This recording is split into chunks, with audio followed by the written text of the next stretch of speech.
ياسين والقرآن الحكيم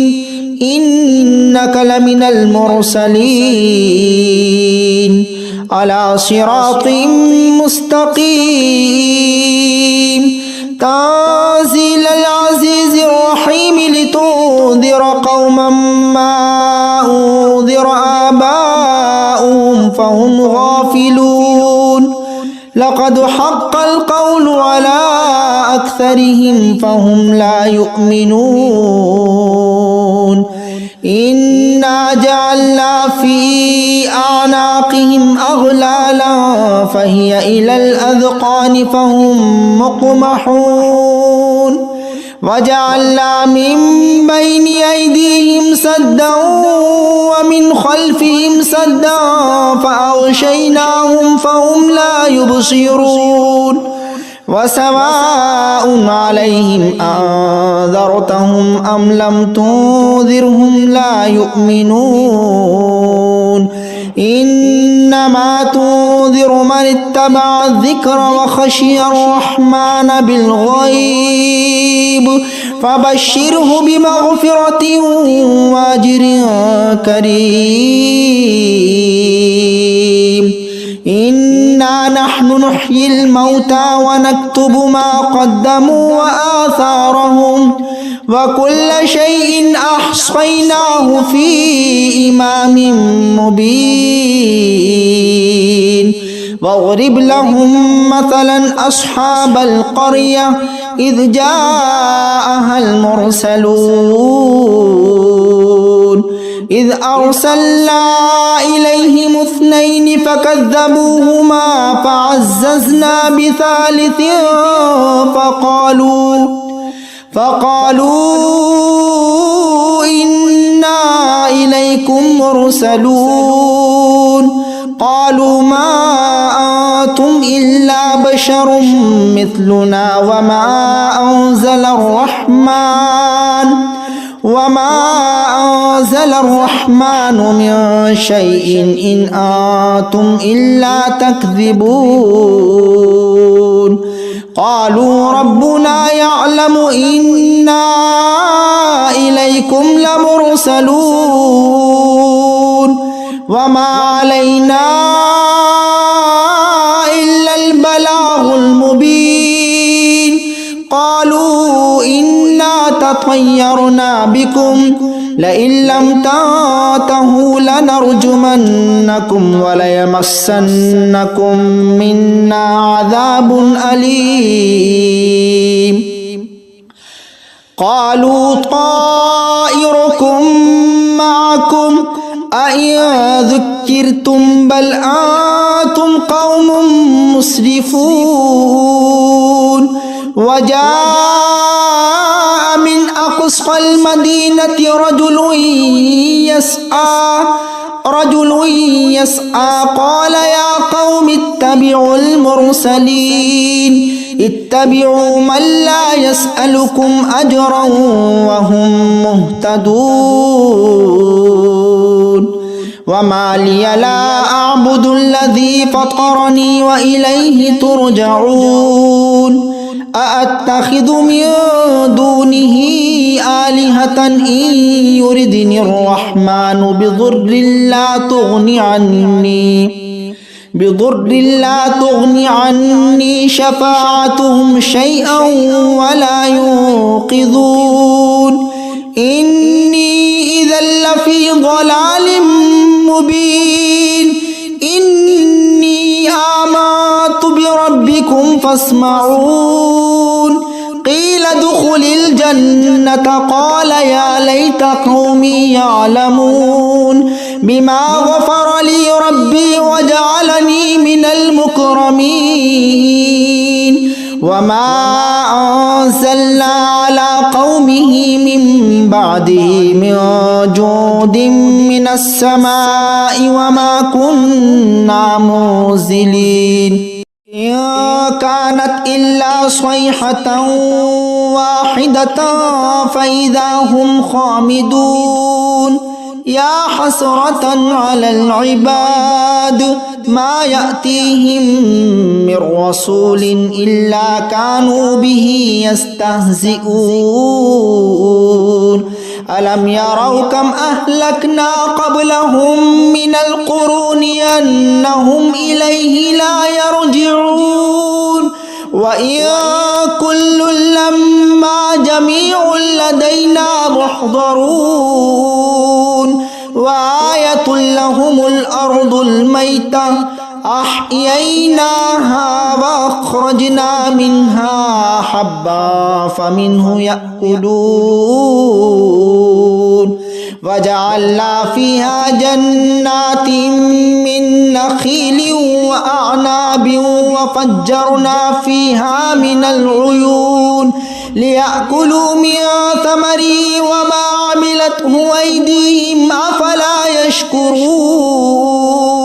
سبحان الذي خلق الأزواج كلها مما تنبت الأرض ومن أنفسهم ومما لا يعلمون وآية لهم الليل نسلخ منه النهار فإذا هم مظلمون والشمس تجري لمستقر لها ذلك تقدير العزيز العليم والقمر قدرناه منازل حتى عاد كالعرجون القديم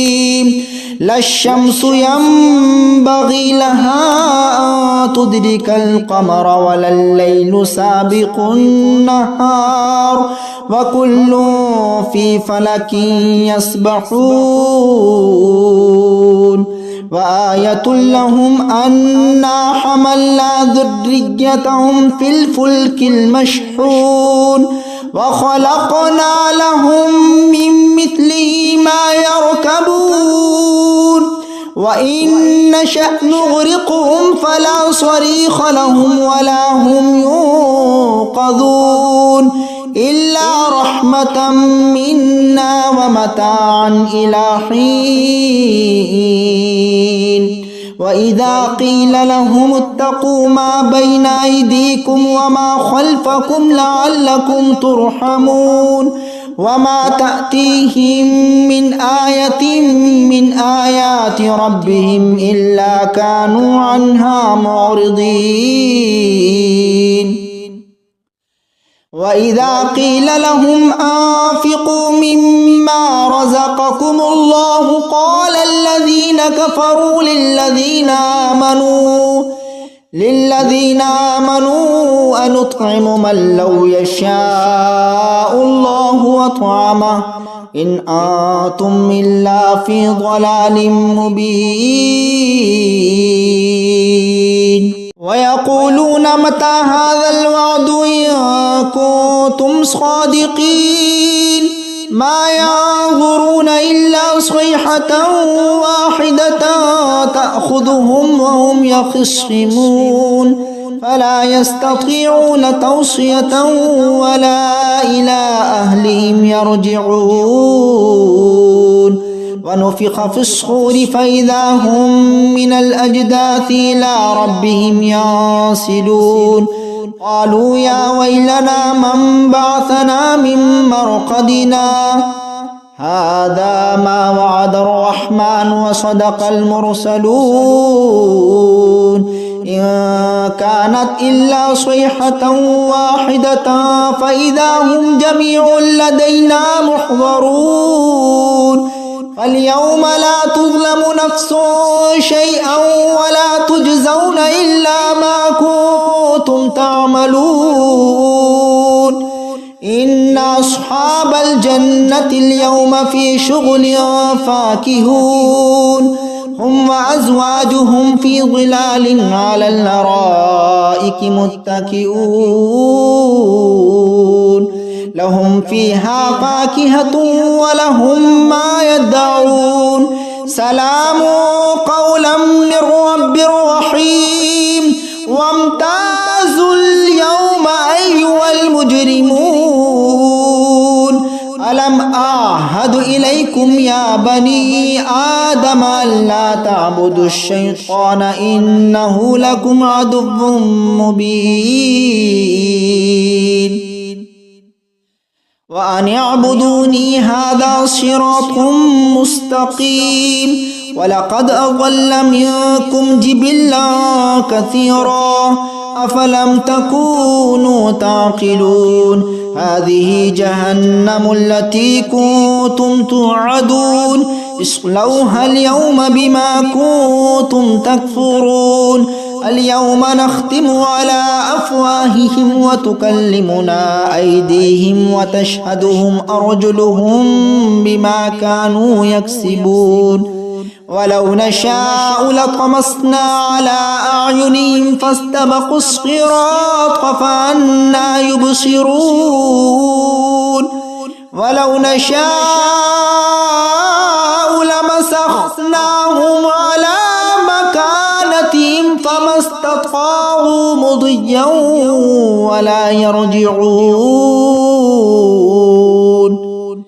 ومن نعمره ننكسه في الخلق أفلا يعقلون ما علمناه الشعر وما ينبغي له إن هو إلا ذكر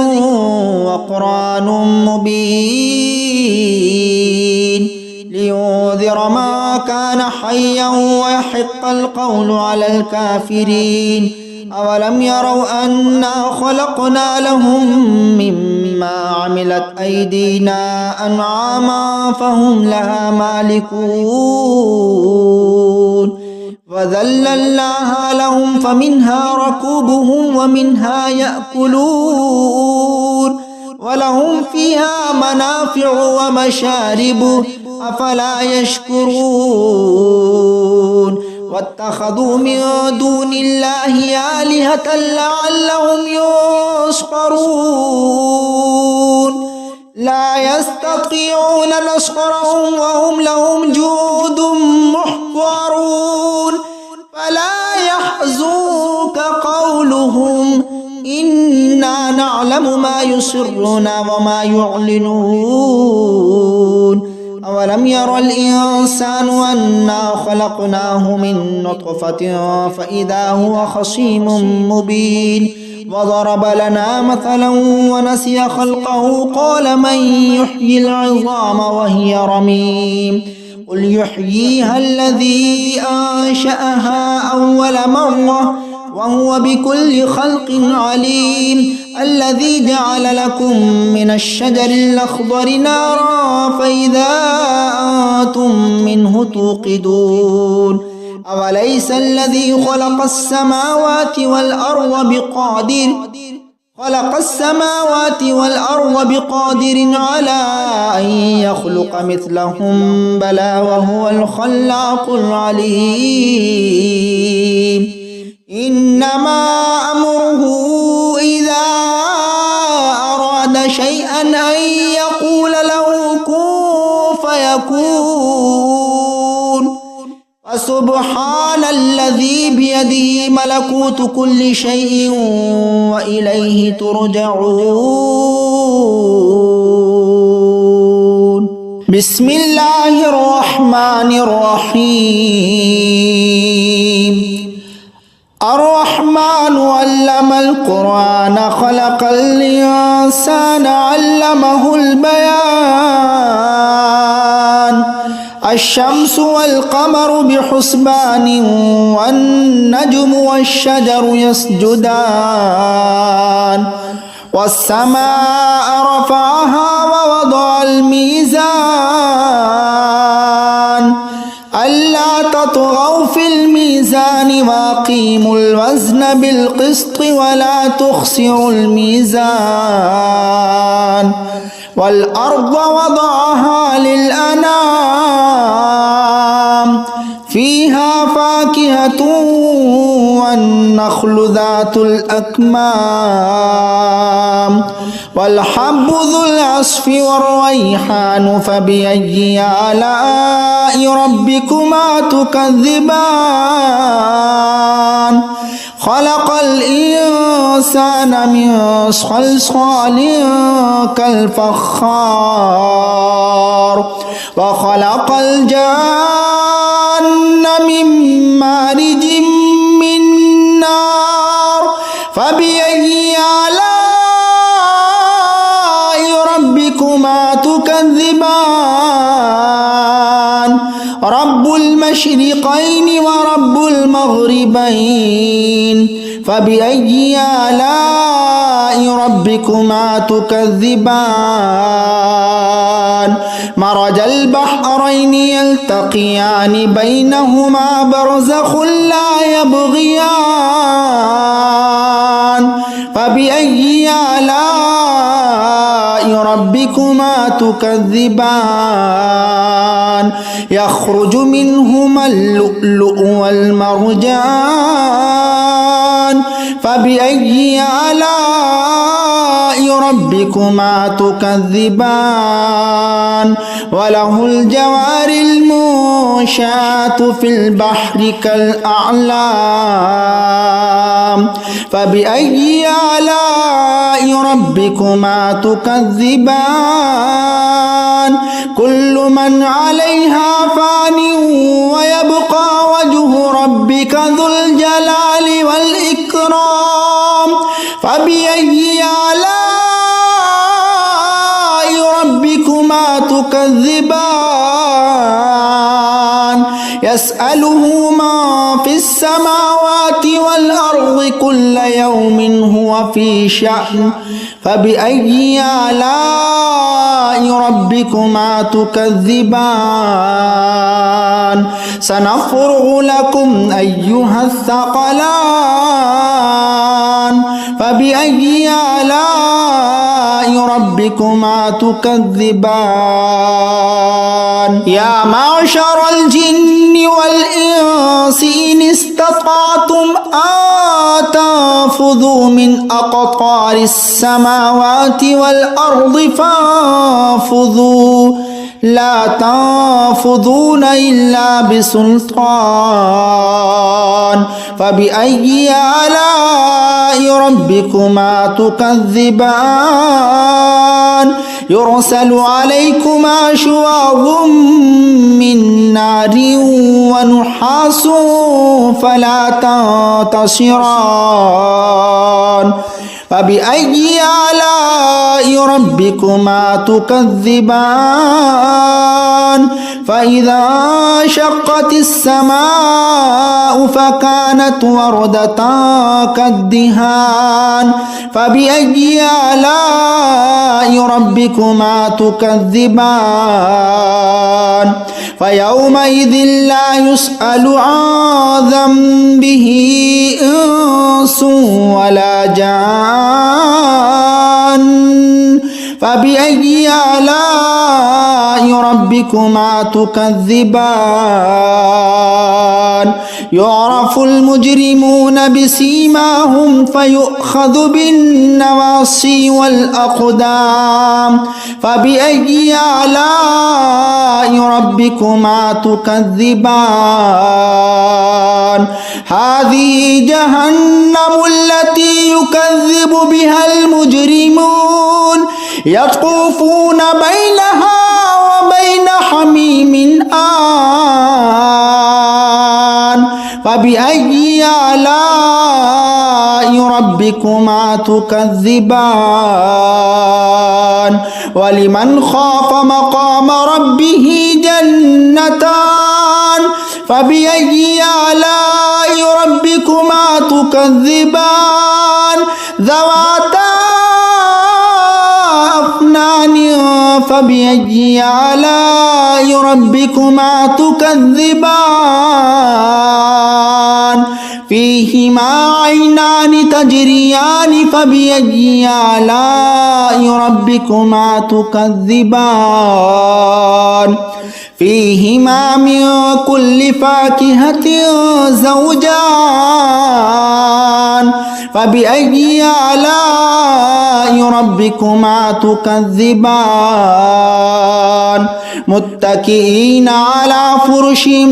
بطائنها من استبرق وجنى الجنتين دان فبأي آلاء ربكما تكذبان فيهن قاصرات الطرف لم يطمثهن إنس قبلهم ولا جان فبأي آلاء ربكما تكذبان كأنهن الياقوت والمرجان فبأي آلاء ربكما تكذبان هل جزاء الإحسان إلا الإحسان فبأي آلاء ربكما تكذبان ومن دونهما جنتان فبأي آلاء ربكما تكذبان مدهامتان فبأي آلاء ربكما تكذبان فيهما عينان نضاختان فبأي آلاء ربكما تكذبان فيهما فاكهة ونخل ورمان فبأي آلاء ربكما تكذبان فيهن خيرات حسان فبأي آلاء ربكما تكذبان حور مقصورات في الخيام فبأي آلاء ربكما تكذبان لم يطمثهن إنس قبلهم ولا جان فبأي آلاء ربكما تكذبان متكئين على رفرف خضر وعبقري حسان فبأي آلاء ربكما تكذبان تبارك اسم ربك ذي الجلال والإكرام بسم الله الرحمن الرحيم تبارك الذي بيده الملك وهو على كل شيء قدير الذي خلق الموت والحياة ليبلوكم أيكم أحسن عملا وهو العزيز الغفور الذي خلق 7 سماوات طباقا ما ترى في خلق الرحمن من تفاوت فرجع البصر هل ترى من فطور ثم رجع البصر كرتين ينقلب إليك البصر خاسئا وهو حسير ولقد زينا السماء الدنيا بمصابيح وجعلناها رجوما للشياطين وأعتدنا لهم عذاب السعير وللذين كفروا بربهم عذاب جهنم وبئس المصير إذا ألقوا فيها سمعوا لها شهيقا وهي تفور تكاد تميز من الغيظ كلما ألقي فيها فوج سألهم خزنتها ألم يأتكم نذير قالوا بلى قد جاءنا نذير فكذبنا وقلنا ما نزل نزل الله من شيء إن أنتم إلا في ضلال كبير وقالوا لو كنا نسمع أو نعقل ما كنا في أصحاب السعير فاعترفوا بذنبهم فسحقا لأصحاب السعير إن الذين يخشون ربهم بالغيب لهم مغفرة وأجر كبير وأسروا قولكم أو اجهروا به إنه عليم بذات الصدور ألا يعلم من خلق وهو اللطيف الخبير هو الذي جعل لكم الأرض ذلولا فامشوا في مناكبها وكلوا من رزقه وإليه النشور أأمنتم ما في السماء أن يخسف بكم الأرض فإذا هي تمور أم أمنتم ما في السماء أن يرسل عليكم حاصبا فستعلمون كيف نذير ولقد كذب الذين من قبلهم فكيف كان نكير أولم يروا إلى الطير فوقهم صافات ويقبضن ما يمسكهن إلا الرحمن إنه بكل شيء بصير أمن هذا الذي هو جند لكم ينصركم من دون الرحمن إن الكافرون إلا في غرور أمن هذا الذي يرزقكم إن أمسك رزقه بل لجوا في عتو ونفور أفمن يمشي مكبا على وجهه أهدى أمن يمشي سويا على صراط مستقيم قل هو الذي أنشأكم وجعل لكم السمع والأبصار والأفئدة قليلا ما تشكرون قل هو الذي ذراكم في الأرض وإليه تحشرون ويقولون متى هذا الوعد إن كنتم صادقين قل إنما العلم عند الله وإنما أنا نذير مبين فلما رأوه زلفة سيئت وجوه الذين كفروا وقيل هذا الذي كنتم به تدعون قل أرأيتم إن أهلكني الله ومن معي أو رحمنا فمن يجير الكافرين من عذاب أليم